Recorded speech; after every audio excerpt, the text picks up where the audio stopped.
Marketman.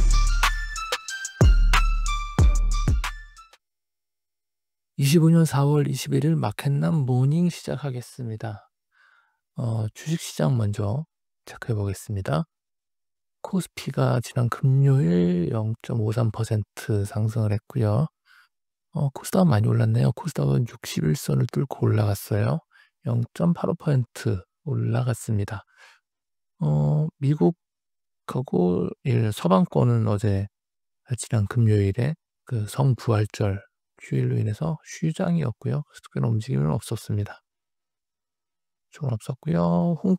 홍콩도 보합세, 홍콩 1.61% 많이 올랐는데 중국이 보합세였네요. 중국은 마이너스 0.11% 소폭 하락하면서 약보합세 보였습니다. 일본은 1%대 상승. 일본은 이제 미일 협상이 어느 정도 좀 진전을 보였다고 해야 되나요? 어쨌든 반응들은 긍정적으로 나오는 것 같아요. 그거 통해서 좀 상승하는 모습을 보였습니다. 전반적으로 우리나라 시장, 일본 시장, 중국 시장 전부 다 이제 21선 트라이를 하는 것 같아요. 여기도 그렇고요. 여기도 그렇고. 여기도 21선 여기 있네요. 21선 트라이를 하고 있습니다. 홍콩은 아주 좀 많이 멀었네요. 21선까지 가려면. 그런 상황. 미국도 그렇고 유럽도 그렇고 아직 21선 트라이를 못하고 있는 상황인데 이제 독일은 거의 다 좀 온 것 같기도 하고.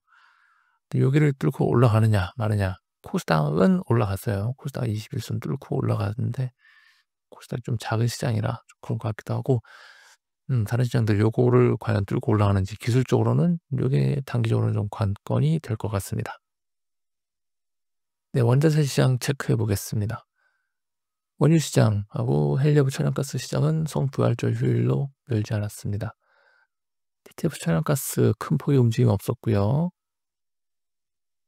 금값이 살짝 빠졌어요. 금값 살짝 빠졌는데 크게 움직이지 않았습니다. 0.15% 하락하는 모습.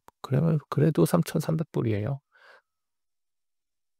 은이 좀 올랐습니다. 은도 근데 강보합 수준 0.02%. 전반적으로 어제는 지난 금요일은 유동성이 없었죠. 글로벌에 이런 상황이었고 비철원석 구리도 그냥 오른 상태에서 끝났고요. 대주도 그냥 크게 움직임 없는 모습. 요쪽은 이제 관세가 일단 관세 드라이브가 마무리가 됐으니까 마무리가 되어 가는 과정이니 관세로 인해서 하락했던 것들이 좀 올라가는 모습인 것 같아요.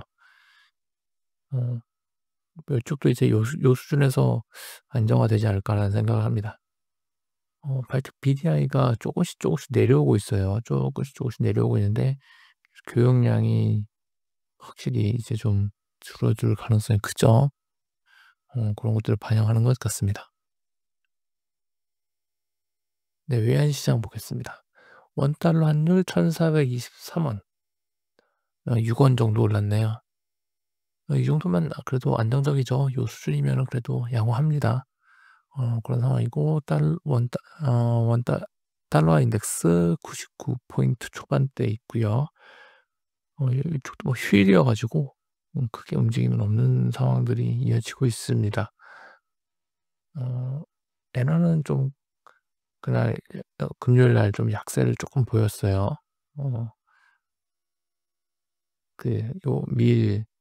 미일에서 이제 추가적인 환율 조정 이런 얘기들이 안 나왔던 모양입니다. 그래서 그것 때문에 영향을 좀 받았네요. 비트코인이 85,000불 요 수준에서 치열한 공방을 벌이고 있죠. 61선 거의 나왔습니다. 자, 여기서 뚫고 올라가느냐. 이걸 뚫고 올라가주면 이제 85,000, 9만 요 사이로 갈 수 있는 거고 아니면 또 내려가야죠.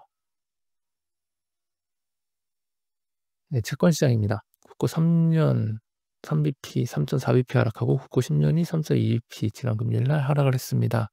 국고 3년 2.35%, 기준금리 2.75% 대비해서 40bp 내려와 있는 상황이죠. 국고 10년이 2.61%입니다. 추경이 발표가 됐어요. 추경 발표하면서 시추경이 12조 발표가 됐습니다. 이 부분은 사실 시장에서 예상한 수치 중에 가장 낮은 숫자라고 생각을 합니다. 그래서 채권 공급량에 대한 부담이 좀 약화되면서 불확실성도 해소됐죠. 그러면서 채권 시장이 좀 강세 보인 것 같다라는 생각이고요. 일본이 3bp 하락을 했습니다. 이건 뭐 미일 협상의 결과로 인해서 불확실성 해소 뭐 이런 것들이 같이 됐고요. 소비자 물가도 예상치 정도 수준에 나왔던 부분들이 작용을 한 것 같습니다. 그 외에 서방권 시장은 부활절 휴일로 움직이지는 않았습니다. 경제 지표입니다.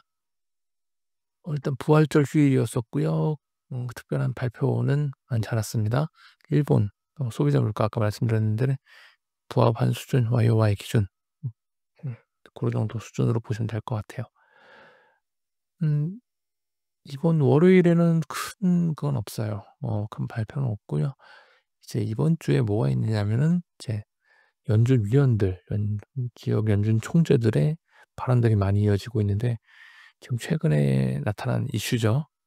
파월 연준 의장 해임권 요거에 대해서 어떤 얘기를 할지 안 할지 고것이 좀 신경 쓰이는 모습입니다. 일단 월요일에는 큰 경제 지표는 없습니다. 네, 시장 포커스입니다. 부활절 휴일로 서방권 금융시장 휴장을 했죠. 근데 그 사이에 중요한 발표가 등장을 했습니다. 18일 백악관이 공식적 금융위원장이 얘기했으면 경제위원장이 얘기했죠. 해시 위원장이 얘기를 했는데 공식적이라고 봐야겠죠. 그러면 파월 연준 의장 해임을 검토하고 있다라고 발표를 했어요. 사실상 관세 드라이브 정책이 실패로 끝났죠. 일단은 실패로 끝났고 그 실패 끝난 원인이 채권 시장의 반란이다라고 돼 있죠. 채권 시장 금리가 큰 폭으로 변동이 되고 하면서 미국 금융 시장에 대한 신뢰, 달러에 대한 신뢰가 좀 약화되면서 사실상 일단락시켜 버렸습니다. 그렇게 된 이후에 연준으로 이 타겟을 옮기는 모양새인 것 같아요. 파월 연준 의장에 대한 해임 요건은 어떤 연준 의장 한 명의 문제가 아니죠. 음 그동안 통화 정책은 재정 정책과 별개로 따로 간다. 정책 행정부에 소속되지 않는다라는 어떤 영향을 받지 않는다라는 어떤 독립성. 이 미국 경제 시스템의 되게 중요한 부분인데 이 부분이 바뀔 수 있다. 행정부 산하로 들어가게 될 수 있다라는 점에서 미국 경제 시스템에 대한 새로운 불확실성으로 발전할 가능성이 농후합니다. 그래서 앞으로 어떻게 될지 봐야 할 것 같고 요러한 문제에 대해서 최근에 영상을 만들어서 올렸습니다. 그래서 그 부분 참고를 해 주시면 진짜로 파월이 연준의장 해임할 수 있는지 없는지에 대한 어떤 감이라고 해야 되나요? 그래서 얻는 장점, 단점 요런 것들을 얘기를 해 놨으니 한번 봐 주시기 바랍니다. 일각에서 알려진 것과 같이 불가능하다 그런 거 아니에요. 그렇지 않습니다. 대법원이 많이 바뀌었어요. 자, 국내로 돌아와서 추경 12조는 시장 예상 중에서 가장 낮은 수준의 예상 시나리오 중에 하나입니다.